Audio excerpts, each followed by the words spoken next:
Assalamualaikum warahmatullahi wabarakatuh. Perkenalkan, nama saya Afita Dwi Lestari dengan NIM 242 1010 449. Di sini saya akan sedikit menjelaskan tentang ruang lingkup sejarah Islam. Ruang lingkup sejarah Islam ini mempunyai beberapa poin. Yang pertama, sejarah. Secara etimologis, kata sejarah berasal dari bahasa Arab syajarah yang artinya pohon. Dalam bahasa Inggris, istilah sejarah disebut history, yang berarti pengetahuan tentang fenomena alam, terutama yang berkaitan dengan manusia, yang bersifat kronologis. Sementara itu, pengetahuan serupa yang tidak kronologis disebut saince. Oleh karena itu, sejarah dapat dipahami sebagai aktivitas manusia yang berhubungan dengan kejadian-kejadian tertentu yang tersusun dan kronologis. Sejarah juga dapat diartikan sebagai ilmu pengetahuan yang berasal untuk melukiskan atau menjelaskan fenomena kehidupan sepanjang terjadinya perubahan akibat hubungan antara manusia dan masyarakat. Dalam pengertian lain dari sejarah adalah kumpulan peristiwa masa lampau yang mencangkup keseluruhan pengalaman manusia. Dari beberapa pengertian tersebut dapat diketahui bahwa sejarah adalah ilmu pengetahuan yang berusaha menggambarkan peristiwa masa lalu umat manusia secara kronologis untuk menjadi pelajaran bagi manusia yang hidup saat ini dan di masa mendatang. Oleh karena itu, sejarah sering disebut sebagai guru yang paling bijaksana. Dengan ruang lingkup tersebut, ilmu sejarah mencangkup 7 bidang kehidupan yang dibahas, yaitu 1. Manusia baik sebagai individu maupun dalam masyarakat. 2. Ekonomi. Yang ketiga, politik. Yang keempat, ilmu pengetahuan dan teknologi. Yang kelima, kesenian. Yang keenam, hukum. Dan yang 7, agama dan keyakinan. Di antara 7 bidang tersebut, lembaga politik dan aktivitas manusia adalah yang paling banyak mendapat perhatian. Hal ini disebabkan karena lembaga politik dan aktivitas manusia memiliki pengaruh yang sangat besar terhadap kehidupan manusia secara umum. Sejarah juga merupakan bagian penting dari perjalanan suatu umat, bangsa, negara maupun individu. Keberadaan sejarah adalah bagian dari proses kehidupan itu sendiri. Tanpa mengetahui sejarah, proses kehidupan tidak dapat dipahami. Melalui sejarah, manusia dapat mengambil banyak pelajaran dari perjalanan hidup suatu umat, bangsa atau negara. Salah satu pelajaran penting yang dapat diambil dari sejarah adalah mengadopsi hal-hal baik dari umat, bangsa, dan negara untuk dilestarikan dan dikembangkan. Sementara hal-hal buruk sebaiknya ditinggalkan dan dihindari. Poin yang kedua, makna Islam. Islam yang muncul di Jazirah Arab telah mengubah bangsa Arab yang awalnya terbelakang, kurang berpendidikan, tidak dikenal, dan diabaikan oleh bangsa-bangsa lain, menjadi bangsa yang maju dan peradaban. Islam dengan cepat berkembang, menciptakan sebuah kebudayaan dan peradaban yang sangat signifikan dalam sejarah manusia hingga saat ini. Bahkan kemajuan bangsa Barat pada awalnya bersumber dari peradaban Islam yang masuk ke Eropa maupun Spanyol. Islam berbeda dengan agama lain.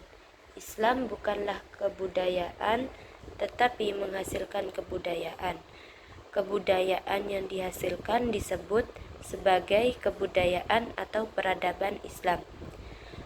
Dasar dari peradaban Islam adalah kebudayaan Islam, terutama dalam bentuk idealnya. Sementara dasar dari kebudayaan Islam adalah agama Islam. Jadi, agama Islam melahirkan kebudayaan. Jika kebudayaan merupakan hasil dari cipta, rasa dan karsa manusia, maka agama adalah wahyu dari Tuhan. Untuk yang selanjutnya, periodisasi sejarah Islam. Menurut Wycliffe, kemajuan yang terjadi di wilayah Asia Tenggara tidak disebabkan oleh pengaruh Barat atau Eropa. Meskipun hal ini sering dikemukakan oleh banyak sejarawan, khususnya sejarawan Indonesia, ia berpendapat bahwa pada abad ke-15 dan ke-16, yaitu ketika Eropa mulai hadir di Asia Tenggara, mereka bukanlah bangsa yang paling maju dari kawasan lainnya. Sebaliknya, jauh sebelum periode tersebut, Islam yang dipimpin oleh Kekaisaran Turki Utsmani telah mencapai banyak kemajuan. Oleh karena itu, bisa disimpulkan bahwa era modern di wilayah ini, khususnya Indonesia, tidak berasal dari pengaruh Barat atau Eropa, melainkan dari pengaruh Islam.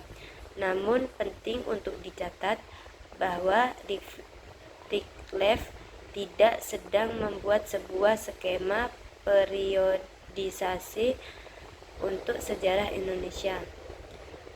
Berbeda dengan itu, Profesor Sukomo melalui perdebatan historis arkeologisnya berpendapat bahwa periode pengaruh Islam di Indonesia sebaiknya disebut dengan zaman Madya Indonesia, bukan zaman modern.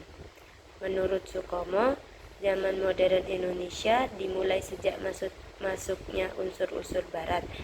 Sesuai dengan istilah tersebut, Madya mengacu pada periode tengah yang menghubungkan antara Indonesia purba yang dipengaruhi oleh budaya India atau Hindu-Buddha dengan zaman modern yang dipengaruhi oleh Barat.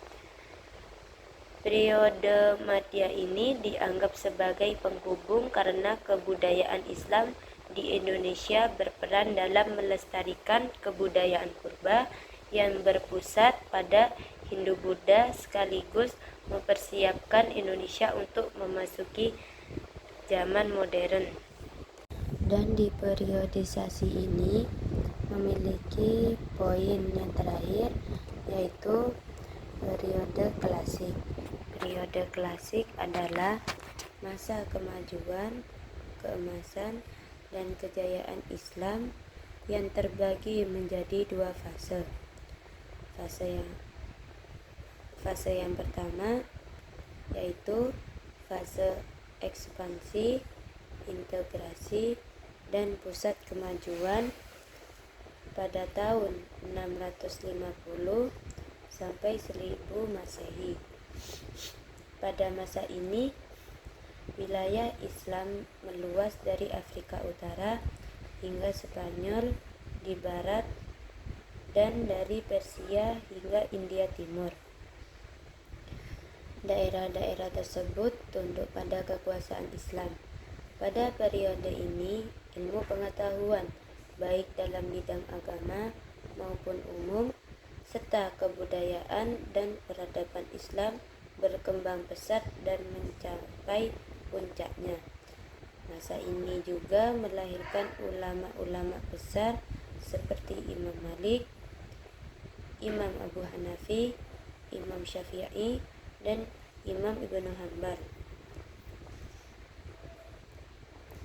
Dalam bidang fikih, Imam Asy'arifi, Imam Al-Maturidi, Wasil bin Atta, Abu Huzail,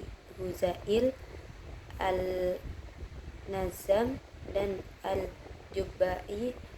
Dalam bidang teologi, Zunnun al-Misri, Abu Yazid al-Bustami, dan Al-Hallaj. Dalam bidang tasawuf, Al-Kindi, Al-Farabi, Ibnu Sina, dan Ibnu Miskawai. Dalam bidang filsafat, yaitu Ibnu Hayyam, Al-Khawarizmi, Al-Mas'udi, dan Al-Razi. Dalam ilmu pengetahuan dan lain-lain. Dan fase yang kedua, fase disintegrasi pada tahun 1000 sampai 1250 Masehi. Pada masa itu, kesatuan umat Islam dalam bidang politik mulai retak. Kekuasaan khalifah menurun dan pada akhirnya Baghdad direbut dan dihancurkan oleh Hulagu Khan pada tahun 1258 Masehi. Khalifah sebagai simbol kesatuan politik umat Islam. Yang kedua, periode pertengahan. Periode pertengahan ini juga dibagi menjadi dua fase, yaitu fase kemunduran. Fase kemunduran ini pada tahun 1250 sampai 1500 Masehi. Pada masa ini, desentralisasi dan disintegrasi semakin meningkat. Perbedaan antara Sunni dan Syiah serta antara Arab dan Persia semakin nyata terlihat. Di dunia Islam terbagi menjadi dua, bagian Arab yang terbagi dari Arabia, Irak, Suriah, Palestina, Mesir, dan Afrika Utara yang berpusat di Mesir, dan bagian Persia yang terdiri dari Balkan, Asia Kecil, Persia, dan Asia Tengah yang berpusat di Iran. Kebudayaan Persia mulai mendesak kebudayaan Arab. Pada fase ini, terdapat bahwa pintu ijtihad tertutup semakin meluas di kalangan umat Islam, dan tarekat dengan pengaruh negatifnya juga berkembang. Minat terhadap ilmu pengetahuan sangat menurun. Umat Islam di Spanyol dipaksa untuk masuk Kristen atau meninggalkan wilayah tersebut. Yang kedua, fase 3 kerajaan besar pada tahun 1500 sampai 1700 Masehi dan masa kemunduran 1700 sampai 1800 Masehi. Tiga kerajaan terbesar tersebut adalah Kerajaan Utsmani di Turki, Kerajaan Safawi di Persia, dan Kerajaan Mughal di India.